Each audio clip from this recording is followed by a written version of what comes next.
I was with a pretty major executive, and he's like, content is king. And I was like, of a minor small country, in northern Latvia, I guess. But no, it's not. Hey, Kara, welcome to Press Club. How are you? Hi, how you doing? Thanks for having me. Of course. I have spent the last few days devouring Burn Book, your new book Okay. on the All right. rise of Silicon Valley and your own career, covering it. Mm-hmm. It's a really, really great read. Mm-hmm. Before we get Thank to you. that, I have a ton of questions about it. I want to talk about Okay. some big media news. Ronna Okay. Romney McDaniel, you may have heard, was dumped by Yeah, I NBC may this have week heard. Yeah. after about Yeah. 3 Yeah. minutes into her new gig as a contributor. I want your Yep. take on that whole saga. What did you think of it? You're a member of the contributor class Um, yourself. I was a contributor to NBC. In fact, I know Caesar and Rebecca and Carrie and the whole and Rashida pretty well. I think it was a bad decision on their part. I'm kind of perplexed as to why they would have done something like that without thinking of the repercussions. I just don't understand it. I have now a contributor contract, full disclosure, with CNN, but I did have one with NBC for years. I wasn't involved in any of their machinations, as happens at all these companies, but it seemed completely boneheaded. I don't know what else to say. That you would think that this wouldn't be controversial given her history. Now, it's great to have Republicans or people you disagree with or whatever on these networks that are, MSNBC is more left leaning, obviously, but that one, I don't understand why. It's sort of like signing a deal with Marjorie Taylor Greene. What's the point? Like, they're going to lie, right? Or they lied, or Right. they lied before, or so it just puts the reporters in a terrible position. It puts them in a terrible, terrible position. And it does. And that's what they certainly did. And they had to pull it back. I just don't even understand how you'd make a decision like that. Right. I remember seeing it when the news got announced and thinking, this is going to be a problem. And I'm not sure Yeah. how they haven't foreseen that it's going to be a problem. But I'm surprised they didn't consult, Rachel Maddow at the very least, Right. or, Joe Scarborough or Chuck Todd or any of their numerous anchors for what do they think about this and Right. will you put them on? She's a particularly controversial person. And, you could say they're going to try like, cancel culture, this and that. But this woman defended election denial, very clearly, and attacked reporters very clearly. And she shouldn't be rewarded with a contributor thing. If she did it on the left, I'd say the same thing. It's just like, it's nonsense. It's nonsensical that they hired her. So Right. I don't know what got into them. Now, I want to talk about the media industry at large. Mhm. Digitalization is a big theme in your book. It starts with you It is. marveling at the wonders of the internet and presciently predicting that anything that can be Mhm. digitized would be. And Yes. early on, you were warning Don Graham, who was the CEO of the Washington Post, that Yeah. you were warning him that his business was about to be wiped out by the internet. And I said he had some worries. I said, I had been covering retail, and I saw Walmart come in as local retailers were decimated. And so that was already a worry. And by the way, Walmart was a highly technical company. They used technology quite effectively. right, And so I was worried that that there were some trends happening that were problematic. And then, not just display advertising, but there were three legs of the stool there, which was subscriptions, display advertising, and classifieds. And both the first two were under siege, and the last one was too, because of free news all over the internet. So it was sort of a growing concern of mine to be at a newspaper whose economics were based on trends that were under attack rather significantly. right. And then looking at the last, 2 decades since, and now, Mhm. this is in the headlines a lot, obviously, because we have a steady drumbeat now of layoffs and closures of, Right. pretty big media shops. I know this is a Mhm. broad question, forgive me, but how would you analyze the way that tech has come to decimate the media industry? Well, I think they didn't recognize, they thought tech would be a tool, like it was a telephone or something like that, when in fact tech is media. Tech had become slowly media, and they'd gotten very interested. They should have noticed when Google was copying books, right? Or YouTube was stealing videos. This was not a tool. This was a weapon that these tech companies were using, and they were very interested in media and having the media, but not paying for the media, essentially. And that goes on to today. It's not a new, fresh thing. And they weren't interested in paying for the costs and problems that come up with media, such as what happened on January 6th. They don't mind just distributing everything and pretending they're a telephone company when in fact they're a media company. And I've Right. never bought the line that they weren't, and I never thought they were our friends. So that was one of my things. I used the famous Twilight Zone episode to serve man, and I kept telling media people it's a cookbook. They want to eat you. They're here to eat you, and that's what they're here to do. So I don't know. I mean, I Right. don't think it was particularly prescient to see what they were up to because they did it from the beginning. They always stole. They were like rapacious information thieves almost from the get-go. Right. Yeah, the idea that they would sort of be, altruistic or would, Oh, you know, it's work. nonsense. It was Yeah, nonsense. it just, kind of misses the whole point of all of it. You quote Bob Mhm, Iger at one point mhm. saying in an interview, "You have no real ability to ward off disruption or to avoid it." Yeah, Do you yeah. think that what happened to the media industry was sort of an inevitability, or were there ways No, that you could have that the media industry could have worked with tech to avoid the well, problems that we're seeing now? they could have merged with tech. That AOL Time Warner deal was actually the right deal if you think about it, but Just so resisted. wrong Well, it wasn't cost. because of the Yeah. resistance. It just was out of sync, and it wasn't. But technically, it was the right thing to do is to bring together media and a tech company, when they were at a much more prone position. A Yahoo and a CBS, or they did like different deals. MSNBC was started because it's Microsoft, and just people Right. forget MS is Yeah. Microsoft. That's the right idea, but I think the tech people soon realized they could take everything. Why get the cow when you can get the milk for free? That kind of thing. It's a terrible old term, but that's really what happened there. And I think that tech continued to improve at media, while media did not continue to improve in tech, and that was really a problem when they didn't. It would have been hard because the stock price differential, the ability to reward your employees with stock, and the zooming stock valuations gave them a lot of purchase to do things, buy things, reward their employees, and everything else. There was no way tech people were going to come over to media rather than vice versa. Yeah. You also quote Steve Jobs in your book telling Rupert Murdoch that the media industry is kind of screwed since the best Yeah, technologists are working for people like me and not you. It that's correct. That he right. just said it. I don't have to say it any clearer. He's correct. Yeah, yeah, Yeah. he's correct. Why wouldn't they? Why would they work for Rupert Murdoch? Because they didn't value technology at media companies. They didn't. Same thing with government. It doesn't value technology. They think of them like a help desk, as opposed to a real way to transform their businesses. And I can see why they did it. Even up to today, I was with a pretty major executive, and he's like, "Content is king," and I was like, "Of a minor small country, in northern Latvia, I guess." But no, it's not, because content is everything. Instagram is content. Right. TikTok is content. It's entertainment today, and so they weren't able to shift quickly enough from what they were making to what people wanted Right. at all. Content is too often free, I think, is probably the bigger problem. Not just free, but it's different. It's just Hmm. different. Like TikTok, you can spend hours looking at it. That's Right. what media is. It's so. Is it Oppenheimer? No. And by the way, Oppenheimer did rather well, but you can only make so many Oppenheimers, and you can make a lot of TikToks, especially when you're getting other people to make your content for you, Right.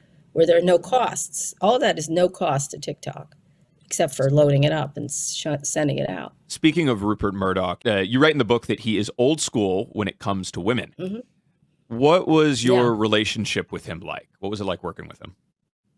Well, I already had some problems with him as a person because I think he's one of the most single destructive characters in modern media history, in modern American history.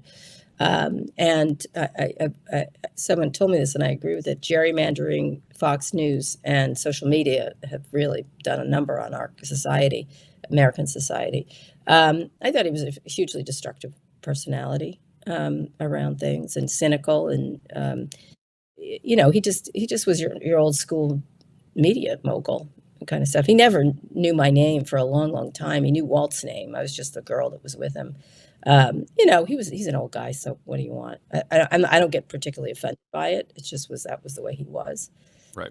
Focused on his sons rather than his much smarter daughter. I'm sorry to tell you, she is. Things like that. It just, it's like Succession. He's Brian Cox, essentially, in Succession. I mean, well, News Corp in general gave you guys kind of a tough time when you and Walt left to take Yes, they didn't all like us. things digital. They didn't want to expand. They didn't want to give us the money to expand. And sure, they could make that business decision, but we were on a trajectory that was quite promising and we'd made money from the get-go. It just was small. So do you want to make it bigger and invest in it? Or do you want to put money into they had a thing called The Daily, remember? Their I iPod recall, only news app. yes, the iPad app. $10 million. I could have done a lot more with that $10 million than they did, but they thought they should do that. And they did that all the time, whether it was Delphi or before that, or, they tried a number of things, just the way Time Warner did with Pathfinder and things like that. They tried all these things that, they didn't foster entrepreneurship within their own company, which was us. So you ended up leaving News Corp, had a lot of success as a media entrepreneur. How do you start a media company in this current climate when you have when Google and Meta have devoured the business model? Is it all over, do you think? No, I don't. Okay. I think, we had an advertising-based business, and that was fine for the time. But now I think a lot of people have had a lot of success with subscriptions. There just might be too many of them. That's all. Right. But I think people are trying different things, and I appreciate that. We just didn't have the opportunity at the time to do. We should have done subscriptions, but we couldn't have at the time. There was no mechanism that was easy to do it that way, and people weren't in the frame of mind to do it. Right now our podcast business is all advertising, and we're doing just fine. We're not even contemplating subscription unless we do something special. But some people are, and some people are. They can sign big deals with like a Spotify or things like that. You just have to be very small and very nimble and cognizant of costs and revenues and how they fall into line. You can't lose money. So we did the combination of advertising, events, which was sponsorships, and also ticket prices. And then we never did subscriptions. We should have. Yeah, it does seem like the new crop of media outlets that are having success are, fairly targeted to a niche of affluent professionals. Well, that's who has the money. Places hello. like Puck, right? Sorry. So did Time Magazine. So did everybody else. It's not that different from a magazine subscription, right? It just isn't. And there used to be a very thriving newsletter business that did very well for like Cook Report and in politics or whatever. There was one for fashion. There was one for advertising. They used to do rather well. Computer Week used to do really. It's an iteration on the same thing. I don't think it's changed. Some of them are advertising based. When you can make the money in advertising, you should. Right. But now with digital advertising being owned by Facebook and Google, that's a really tough row to hoe if you're doing that. The next big disruption for the news business is the collapse of the linear model in cable news, which we talk a lot about on this show. Do you worry about what that's going to do to these major TV companies, or do you think they'll survive the leap into streaming? They're trying. I don't really care if they survive or not. It's not my business. But, they should have, it's a very expensive leap, and they made fun of Netflix when they were doing it, and then they jumped in, and they should have jumped in. It's just costly. And they have to have great IP. They've got to have great programming. It's a new broadcast, essentially. But it's a subscription business, right? That's what it is. And there's some advertising. Now Netflix added advertising. Now everyone's adding advertising, or they had before. And so it's just taking the TV model and shifting it just slightly from a spray and pray model to a very targeted model. With some people pay for ads and pay less for ads and stuff like that. And they all have to do it. It's not like there's a choice here. There's only one path through, which is this. And so they've got to make the best version of this possible. You're a contributor at CNN. Are you optimistic about the future there? Do you like Mark Thompson and what he's doing with the network, or his plans for the network? I like him a lot. I don't know what they are. He doesn't consult me, but I mean, you've read the memos, though. His sort of manifestos. I don't really read future. Memos. Yeah, I guess he has to do those things. I don't really read them. He's right. You have to. He basically, do you want to boil it down? Is we got to get into digital. Digital is the most important thing. Stop focusing on the broadcast network. I don't think he's abandoning the broadcast. It's stupid to abandon the broadcast. He doesn't say that. There's been some anxieties inside CNN that he might be forsaking the TV model for the digital. Things change. What do you want? I don't know what to tell you. Sorry, we're not riding one-wheeled bicycles anymore. I don't know what to tell you. Kids aren't watching the broadcasts, and ratings are down. So what are you going to? Doesn't mean you can't create a great product in a different system, and that's all. And you have to change costs. You can't be paying anchors $20 million unless you understand their value. I'm very valuable to CNN for the money they pay me. I'm sure of it. But the money they pay some people, it's going to be hard. And that was an old model, this anchor model. And sometimes it works. Like I would probably assume Rachel Maddow is very valuable to MSNBC. And you can justify the high sums you pay her. You just have to be, if you make a lot of money, you better be bringing in a lot of money, and it should be trackable. And that's just it. I've always thought that's the best. Whenever I built a business, if I make $10 million and I cost $3 million, I'm very valuable and I will be paid that value. And so I think what's happened is we just had a system that doesn't work anymore. And now we have another one, that's all. And we have to just costs and revenue have to come into line. That's all. I don't think it's that complex. And even if they're anxious, if the ratings are declining and money's not coming in, I don't know what to tell you. The grocery store doesn't get that. It's a grocery store. It doesn't. I mean, I know it's like, oh, it's media, but it's the same thing with a grocery store or an insurance company or anybody. Right. And just when you look at the revenues, projected revenues from streaming, they're just far smaller than the linear model, because the linear model is being subsidized by sports. So yeah, I think it's going to be a wake up call for a lot of people in the next couple of years. Oh well. Guess what? Things change. I don't know what to say. It's just that's what happens. Again, I'm sure the horse and buggy business was quite good until it wasn't. It's the way it is. That's the way everything is with economics. And so, they had. On the other hand, the reason I did sign with them is because I thought the cable is dead nonsense was also nonsense. How you have a global information network that's on televisions across the world. Really, you can't make a business out of that? If you can't, then you shouldn't be in business. That's my feeling.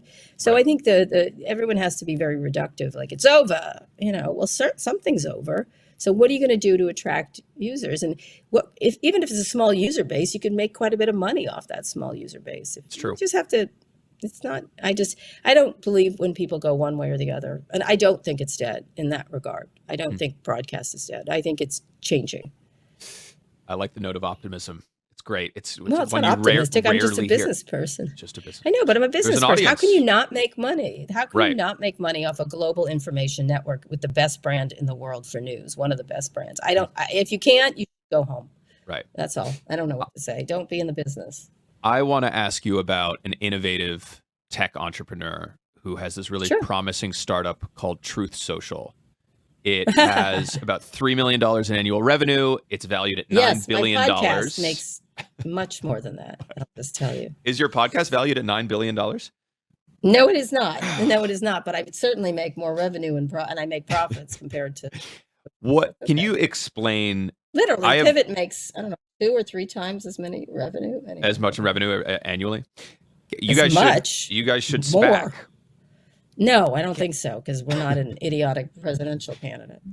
I've only just started to get my brain around what's going on here, and I've tried to speak with people that are far smarter than me about how something like this happens. There's nothing smarter than you. There's nothing. It's a scam. It's a scam. Let me just give you an easy. Yeah, can you explain to us what's happening here, and is there any chance that Trump actually makes money from this? Absolutely not. It's not a business. There's no business here. There's zero business. It doesn't have any advertising business. It doesn't have any revenue prospects. It has costs, I assume. And it's just a way to funnel money to Donald Trump. It's a scam. It's an absolute positive. It's a meme stock is what it is. And so people will buy it either to funnel money to him because he might be president, or it's just a game that people are playing, like GameStop. GameStop wasn't worth what it was worth. It just as people decide anything's worth what people decide to pay for it. So I guess it's worth that. It's just, that's what people are paying for it. It's not worth that. It's what people are paying for it. And so there's no prospect of this making money. It just why are we even bothering to pretend it's not? It's just a Ponzi scheme. Yeah, and so 6 months down the line, when let's say it gets approved and Trump is able to sell his stake in it, that's not sell before that. I suspect he's already selling stuff. The board can approve him selling it. That will make the stock go down. I would imagine it's a huge short. I would imagine the shorts are just waiting for this one. But they got hammered in the GameStop thing by shorting it. That was got to be careful with that. Yeah, shorts. It can be expensive. That's because he's got a lot of fans. Well, that's because it's stupid. It's people playing games. It's like all these MAGA people. They're just buying it. It's not worth it. They just want to own it to fuck whoever. And so it's GameStop except worse. kind of thing. Right. And so but from an economic underpinnings point of view, there's zero. There's absolutely, that loses $49 million. It earns only 3. I can't believe, I was shocked that it was just 3 that they I could think it has make. 1 million active monthly users. It's declining. It's down 39%. It's just, wow. it's declined rather. It's not a business. It is not a Right. business. It is an ad for Donald Trump. That's what it is. That Now- happens to make money because of stocks. You said that You can think make that- some money at it if you can ride it. Sure. Ride it, That's different. You said you think that Elon Musk is not being straightforward about supporting Donald Trump. Do you think that he's going to get into the 2024 race in any real extent beyond posting on? What do you mean? Just endorsing? No, endorsing, funding, anything like that? Why are we pretending he's not? He says if the Republicans don't win, it will be doom. Well, death and doom. Republican candidate. It's Donald Trump. It's like he's just playing games. I mean, come on, stop it. Stop like pretending. Like everyone always goes, oh, well, he hasn't said anything. I'm like, he just said if the Republicans don't win, we're in for a world of doom. So that would mean Donald Trump, who he's for. So I don't know why we let him play games with us like this or pretend the media. You write about this in the book, but how do you explain Elon Musk's transition from very successful entrepreneur with a bunch of successful ventures in disparate fields to essentially now like right-wing troll on Twitter? How do you have any idea of how that I can't explain how my mother happened? was transformed into a normal conservative to a crazy Trumper. I can't explain it. I don't know. Cults.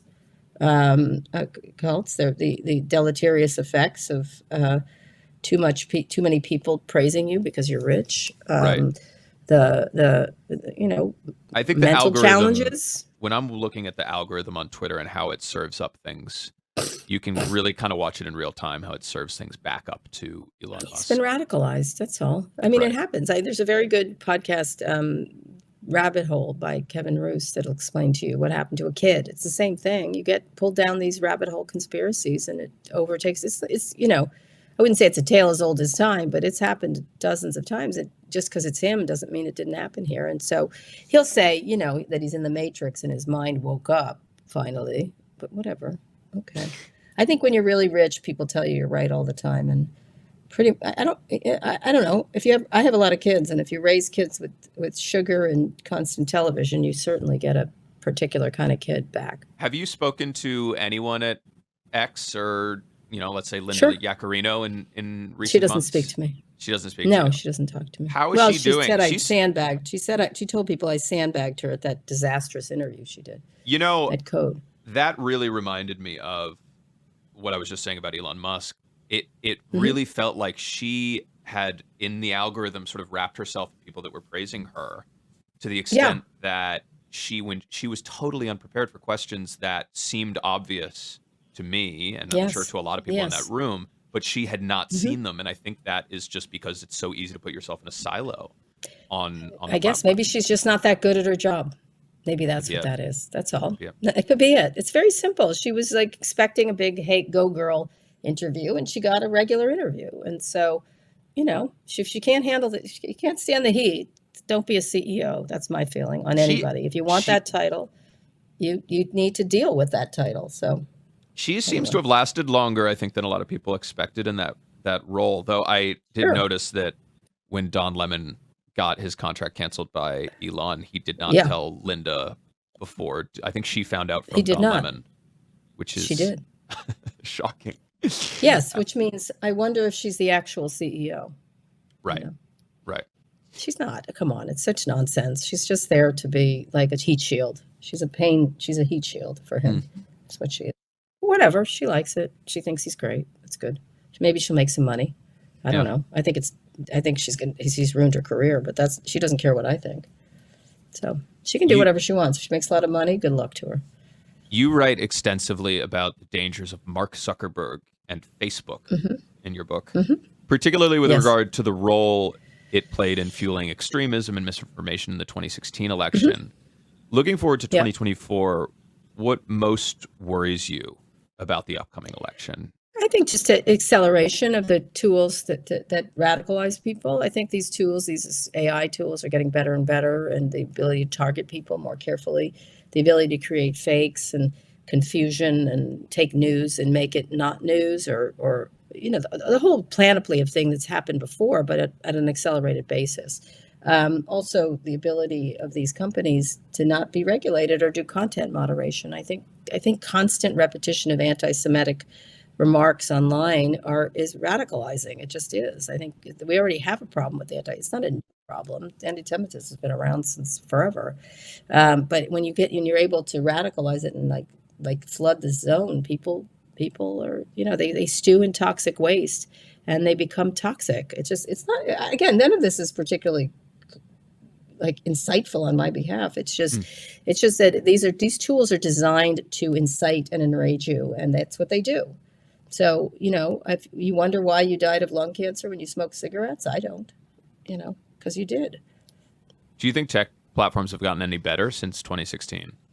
No, they've gotten worse. They're doing less content moderation than ever. They don't care. They've seen that the government has no ability to control them.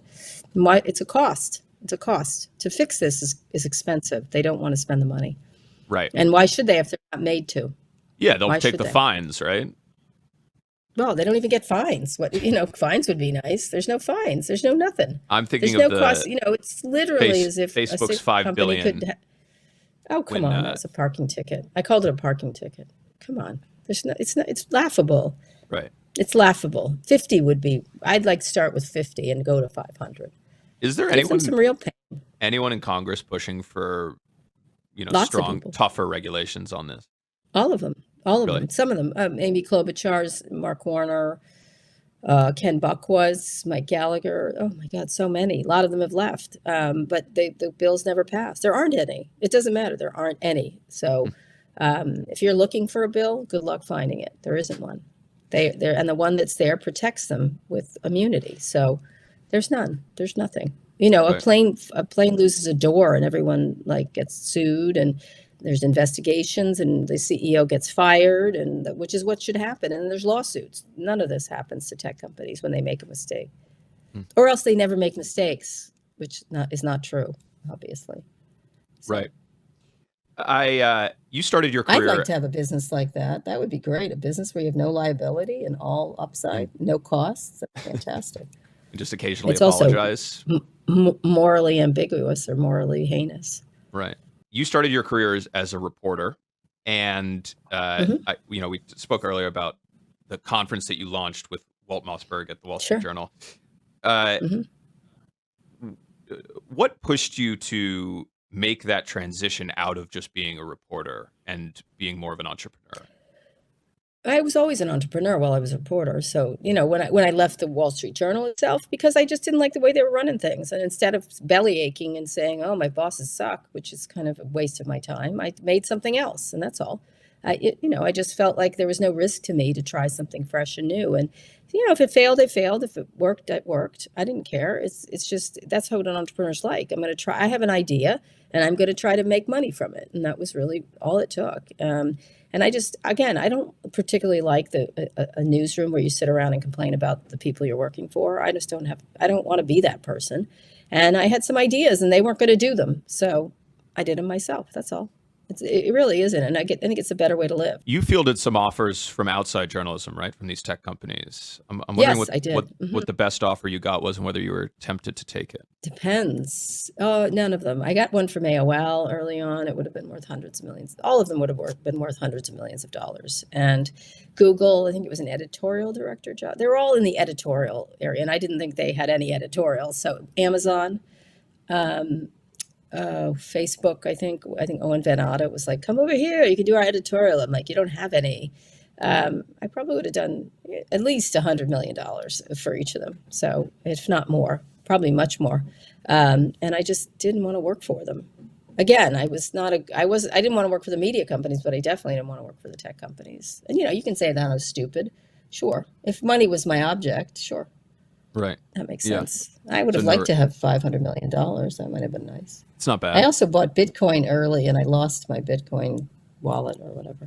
Oh no, that's tragic. Yeah. I was doing a story on it. I was doing a story and I you used to have to put it on a little drive, a little thumb drive, and I just misplaced it somewhere. You write that at one point you became too much of a creature of Silicon Valley, and Hmm. that is a criticism you sometimes face, that you were too credulous of these tech founders for too long and too Am slow to I? realize Go how look at my dangerous they were. work. Well, this is my No, question. look. What do you make of that when you hear that? I think it's a lot of people I competed against who I beat all the time. We wrote about Google's privacy issues in the early 2000s. In 1999, I wrote a piece about it. I wrote about all the stock valuations. I wrote about Uber. We were at the forefront of writing about the problems at Uber very early. We wrote about the Ellen Pao thing more than anybody else, about the problems of gender discrimination. We were probably the only one writing about that from an early time. We wrote when that Facebook fine happened, $5 billion. I wrote a piece calling it a parking ticket. When Facebook was overvalued, we wrote a piece about that. I don't know what to say. It's kind of like, I happen to, here's what it's from. I thought Elon Musk was pretty fucking cool at the beginning. That was it. And he was, I'm sorry, he was. And if if you're dealing with a lot of entrepreneurs that are doing digital dry cleaning services and someone comes along and is going to change the way we do space, you're going to be interested in them. I don't apologize for it, but I certainly turned around well before everybody else when he started coming off the rails. I just don't think you can. I think one of the issues is we did a great job, and I think it's an insult to all the All Things D people, who did Peter Kafka, tough reporting, Mike Isaac. He went on to the New York Times. If we were so credulous, how is it that they became some of the greatest reporters? And Kurt Wagner just wrote a book on Twitter. He worked for us. We had a dozen really amazing reporters who did astonishing work, and a lot of it was very truthful about the tech industry. We also did a series of interviews. I mean, 2000, whatever the year I made Mark Zuckerberg sweat. Oh, I'm really nice to him. That was nice. That wasn't nice. And then when I did the 2018 interview about the Holocaust deniers, I was the first person to write about calling them digital arms dealers. I don't know what to say. Fine, I'm really nice. I call them digital arms dealers. That's super nice. I called Google. I told Google. I said Google were thugs. So in the early 2000s, I don't know. I don't know what to say. You didn't read my stuff then.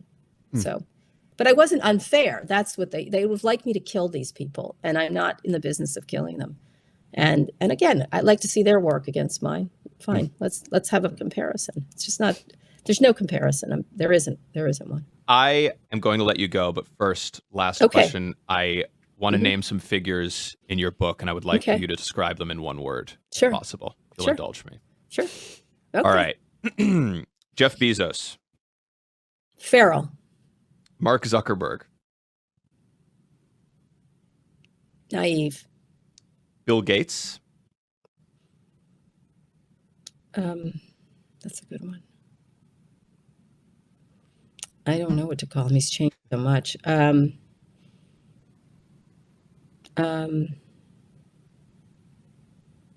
What would I call Bill Gates? That's a good question. I'm sorry, I don't have a word for him. we can skip him.